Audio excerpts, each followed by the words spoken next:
Hi, how to use the third-party disputing system with Credit Money Machine Pro Plus. First, we're gonna go to the dispute center by clicking the red icon, the red gavel here. We can go also by clicking the credit repair and then go to the expert area, for example. But this is easier. And here we have just a sample of a potential dispute.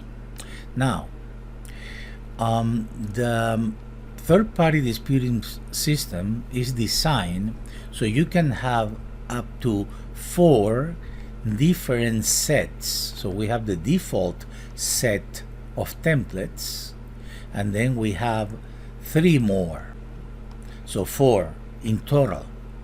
And you can use, for example, one of the sets to have a letter that comes from an apparent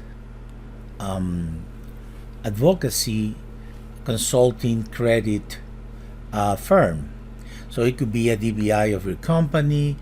I'm not an attorney, so you need to see in your state or county or city the legal implications of that, how far you can go without doing something illegal. But potentially the idea is that you're going to dispute, and it's going to look like the company is disputing on behalf of your client, as opposed to being the client directly.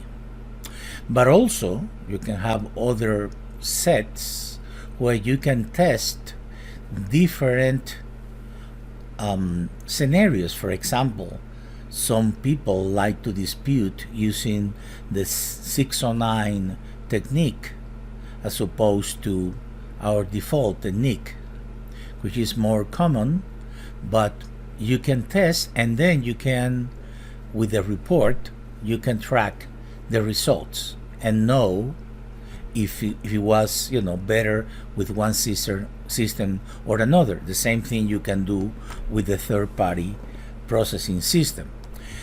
Okay, so the first thing to do here is to go to the template manager, because we need templates that potentially would be used as an alternate template.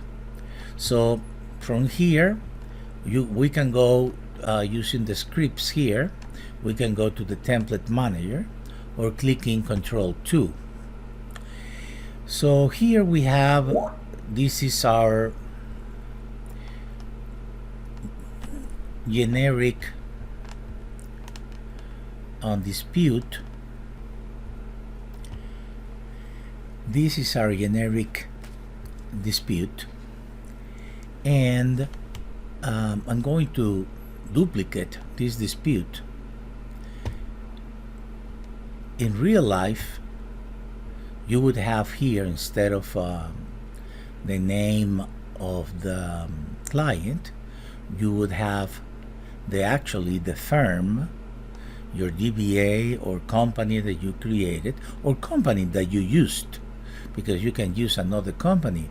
Potentially you can use an attorney, and that would be the attorney's name and an address, and you need to adapt this letter so it's gonna show through a double window envelope, number 10 potentially, and the wording will be whatever you want, potentially different, a little bit more of legal wording, because this is designed to be of personal, like it's being sent by your customer.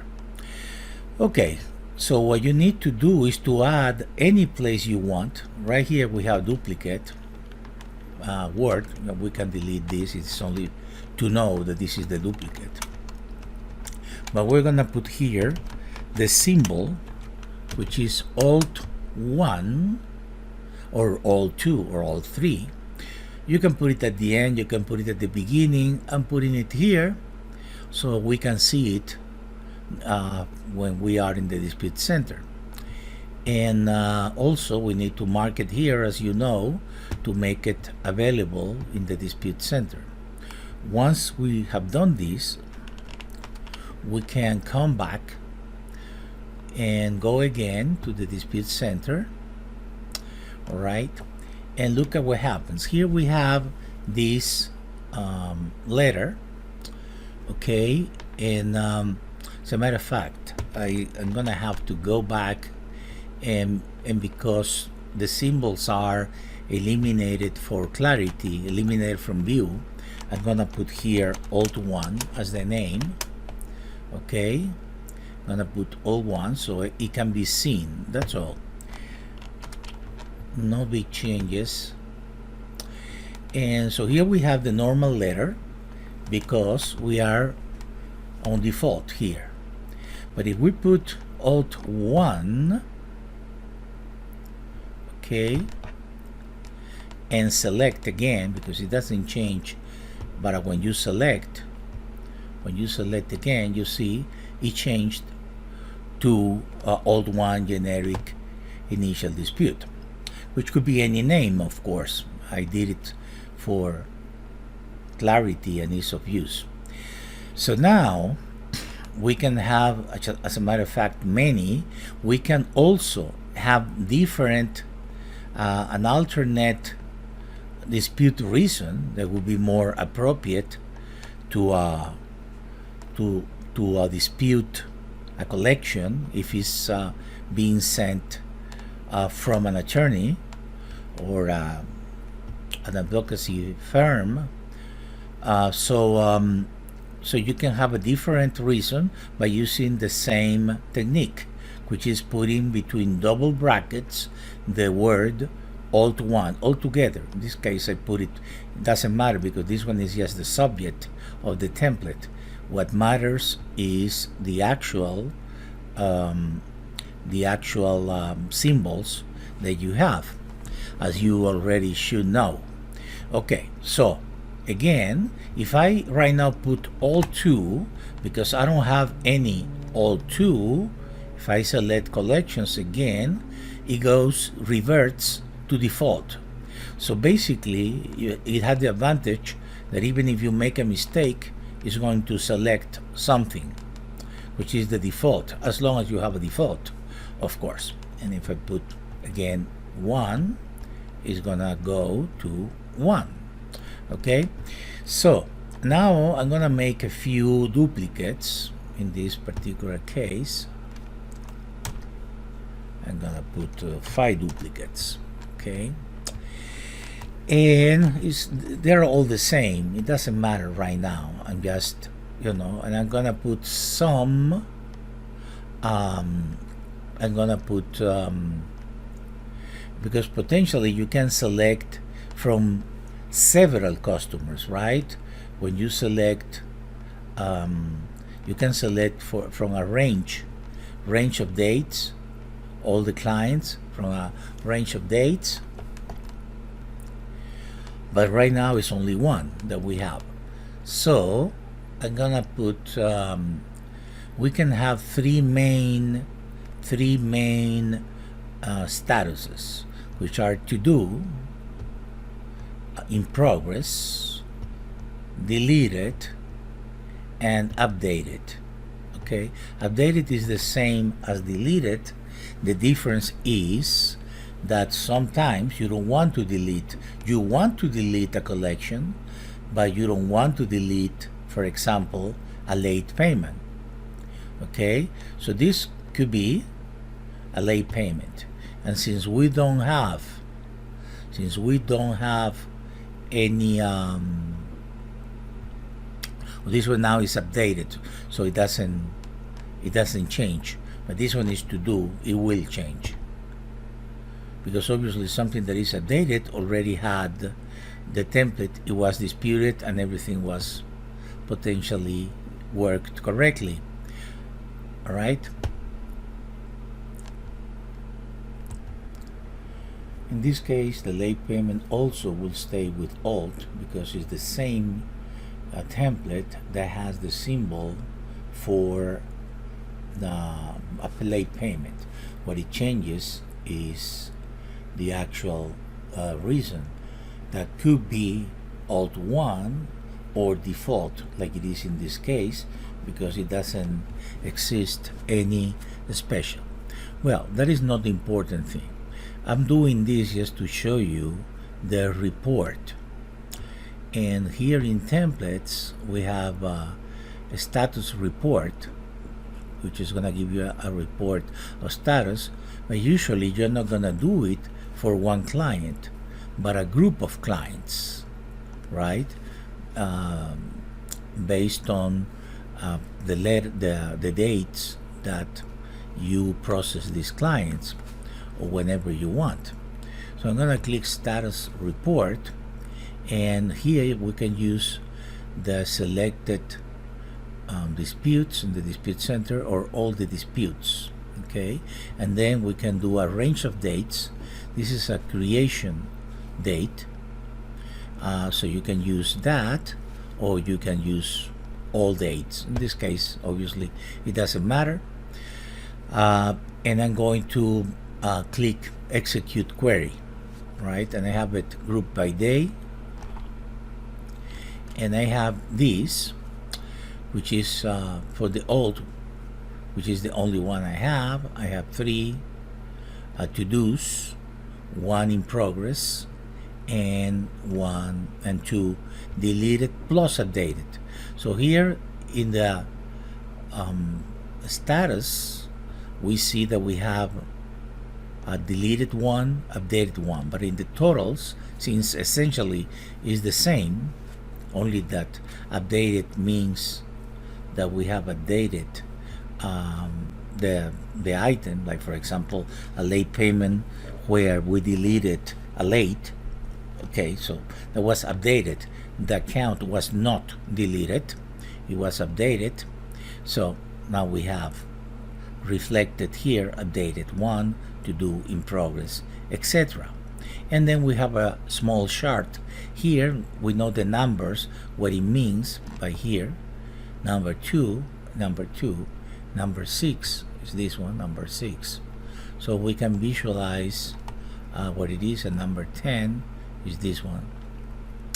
So if we had different clients and different templates set, like defaults mixed with old ones, etc., not on the same client, probably that would be too difficult to discern which one is better, but from many clients, so you can determine here from these groups. As a matter of fact, you can only analyze 2 groups at a time for clarity by checking these boxes or not, and that's it. Then if you had a lot of dates and stuff, you can calculate by week, calculate by day, calculate by month, or totals. In this case, obviously, since we have all of them with 1 day, no difference. As if you click on the chart, you're gonna have a bigger chart. That's all. And you can still execute the query if you make some changes here related to the range of dates, or if you're selecting all versus selected in dispute center. So you potentially could, and that would be probably what I would advise, is to select all disputes and then do a range of dates, range of creation dates, which is essentially when you created those disputes, that will give you the range that you want for the deletions, especially for the deletions, which is unupdated, which are your goals in the whole process, to delete and update the errors. So being said that, that's all. You go back here and you have your status, you have your template set that you want to use for a particular client. You may want to switch in the middle of the road for a client. Well, maybe, certainly possible, but you will need to reassign the types so it changes here, or you can do it manually, obviously. But otherwise, I recommend that you use one group, one set of templates for each client, or altogether if you decide that the alternate one, for example, is a better approach. It gives you more deletions and updated items than the default, for example. Well, then you're gonna stick and you're gonna leave it here, alt1 all the time. This will be reset when you get out of the program and come back, but this one won't change. So the templates that are assigned, they will stay. So you need to decide when you are going to add a new client, or you're going to extract the credit report. You need to decide if you're going to use one of the different sets that you need to create, and you need to adapt in the writing as appropriate for your purpose. We don't have those options because the purpose are pretty much unlimited. You can have, as I said before, you would like to test maybe a letters 609 technique versus the default, or versus the third party disputing. So you can have all those three, for example, and we cannot anticipate those things or the wording that you need to give. This is a very advanced feature, only for people that know about Credit Money Machine and been using the Pro Plus. If you are new to the program, please don't use it. Use for a while the default until you understand what you can do with this powerful software. So that's it. Enjoy it, and thank you.